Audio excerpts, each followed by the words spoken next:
အားလုံးပဲမင်္ဂလာပါမြန်မာနိုင်ငံမှာကိုယ့်ရဲ့ပထမဆုံး crypto ကိုလင်းလည်မှုတွေကနေကင်းကင်းရှင်းရှင်းနဲ့အလုံးစုံဘလို့ဝယ်ရမလဲဆိုတဲ့အချက်လက်လေးကိုရှင်းပြပေးမယ်ဒီအစီအစဉ်လေးကနေကြိုးဆိုပါရစေအထူးသဖြင့်လောလောစတင်လေးလာသူတွေအတွက်လုံးဝအမှားယွင်းမရှိစေမယ့်အစင်းစင်ကိုလက်တွေ့ကျကျရှင်းပြပေးသွားမှာပါ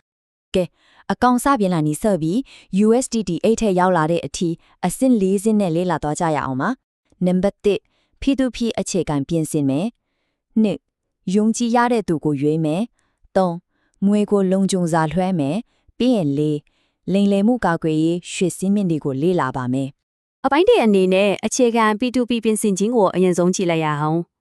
်အယောင်းအဝယ်မစုခင် app ထဲမှာသွားရမယ့်နေရာမှန်ကန်ဖို့ကအင်မတန်အရေးကြီးတဲ့ပထမဆုံးခြေလှမ်းတစ်ပါတယ်ဒါလေးတော့အခြေခံအုံမြစ်ပါမယ် Binance app ကိုဖွင့်မယ်အောက်ခြေက Trade ကိုသွားမယ်ပြီးရင် P2P ဆိုတာကိုရွေးလိုက်ပါမယ်အဲ့ဒီကနေ Buy အောက်ကသွားပြီးကိုယ်ပဲချင်းတဲ့ USDT ကိုရွေးလိုက်ရုံပါပဲတကယ်ကိုရိုးရှင်းပါတယ်နော်ဒီနေရာမှာအကြိုက်ဆုံးအချက်ကဘာလဲဆိုတော့ကျွန်တော်တို့နေ့စဉ်သုံးနေတဲ့ KBC Pay တို့ Wave Pay တို့လို P2 app တွေကိုအလွယ်တကူရွေးချယ်သုံးလို့ရတာပါပဲ currency လို့ခေါ်တဲ့ငွေကြေးသတ်မှတ်တဲ့နေရာမှာ MMK လို့ပြောင်းဖို့တော့လုံးဝကိုမမေ့ပါနဲ့ဒါလေးကြိုလုပ်ထားလိုက်ရင်အယောင်အဝယ်လုပ်ငန်းစဉ်ကအများကြီးချောမွေတော့မှသိကြပါတယ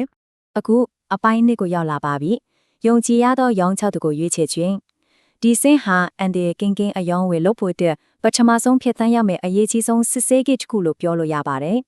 လုံခြုံတဲ့ရောင်းဝယ်တစ်ခုလည်းအလားလာရှိရဲ့လိမ်မယ်မှုတစ်ခုကြားမှာကြီးမားတဲ့ကွာခြားချက်တွေရှိပါလေအဝါရောင် verified အမှတ်အသားလေးပါလားအယောင်ဝယ်ပြီးမြောက်မှု90%အထက်ရှိလားဆိုတာတွေကိုသေချာစစ်ဆေးပါ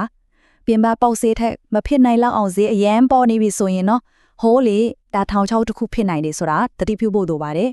်အကောင်းဆုံးကတော့ထိတ်ဆုံး300ထဲကနေရွေးတာအသေးချဆုံးပါပဲလူမှန်ကိုရွေးပြီးပြီဆိုရင်တော့ဒီရိုးရှင်းတဲ့အရှင်း3စစ်နဲ့ order တင်လိုက်ပါမယ်ဝယ်မဲ့ကျက်ငွေပမာဏကိုထည့်မယ်ကိုရမဲ့ USDT ပမာဏကိုစစ်ဆေးမယ်အားလုံး OK ပြီဆိုရင် Buy USDT ကိုနစ်လိုက်ပါဒါဆိုရင်ရောင်းချသူရဲ့ငွေလွှဲရမယ့်အချက်လက်တွေကြားလာပါလိမ့်မယ်15မိနစ်ပဲအချိန်ရတာမို့နည်းနည်းလေးတော့တွတ်လေးလုပ်ပြီးဖို့လိုပါတယ်နော်အခုအပိုင်း3ငွေကိုလုံခြုံစွာလွှဲပြောင်းခြင်းအပိုင်းကိုရောက်လာပါပြီဒီအဆင့်ကအယောင်းဝယ်ချက်လုံးမှာအရေးကြီးဆုံးပါပဲအမှားအရင်အဖြစ်များဆုံးအပိုင်းဖြစ်လို့တေချာလေးအယုံဆိုင်ပေးစေချင်ပါတယ်ဒီအချက်ကိုတော့လုံးဝမှတ်ထားပေးပါငွေလွှဲမဲ့ KBC Pay ဒါမှမဟုတ် Wave Pay အကောင့်နာမည်ကကိုယ်တိုင် Binance မှာ KYC ကျင်ထားတဲ့နာမည်နဲ့အတိအကျကိုတူညီနေရမှာမယ်မိသားစုဝင်တွေတငယ်ချင်းတွေရဲ့အကောင့်ကိုလုံးဝအသုံးမပြုပါနဲ့နာမည်မတူရင်ရောင်းသူကညင်းပယ်မှာတေချပါပြီ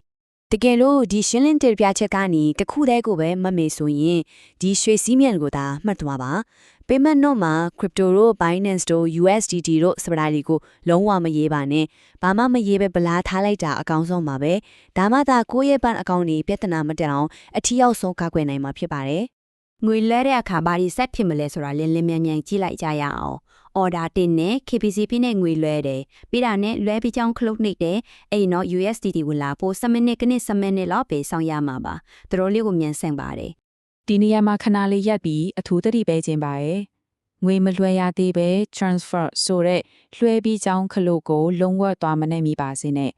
ဒါဟာတော်တော်လေးကြီးမားတဲ့စီမင်းချိုးဖောက်မှုဖြစ်ပြီး Binance account ပါအပိတ်ခံရနိုင်ပါရဲ့ငွေလွှဲပြီးတာရခိုင်နှုန်းပြီးတေးချပြီးဆိုမှဒီခလို့ကိုနေပါကဲရောင်းချသူဘက်ကငွေရပြီလို့အတီးပြုတ်လိုက်တာနဲ့တပြိုင်နက်တည်းမှာပဲ Cryptoria Funding Wallet ထဲကိုဝင်လာပါပြီဒါဆိုရင်ဝယ်ယူတဲ့လုပ်ငန်းစဉ်ကြီးအောင်မြင်စွာပြီးဆုံးသွားပါပြီနောက်ထပ် trading ဆက်လုပ်ချင်ရင်တော့ spot wallet ထဲကိုလွယ်ကူရွှေ့လိုက်ရုံပါပဲ